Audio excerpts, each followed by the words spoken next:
Asiviveke izintombi, iklasi lethu lokuqala leli sizoqala phansi, sezowonakala iy'ntingo singafakanga utshani. Sizoqala phansi ya, wona-ke amakilasi ethu lawa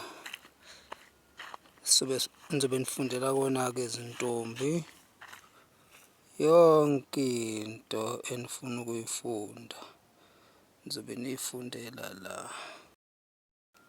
Samboza kwesikhashana-ke ukuze bengahlwibhizwa zimbuzi.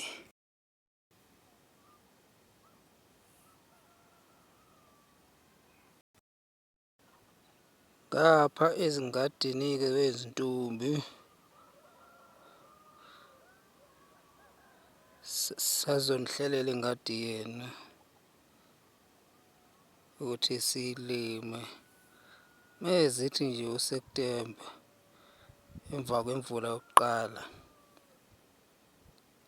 seniyafika-ke nizotshala.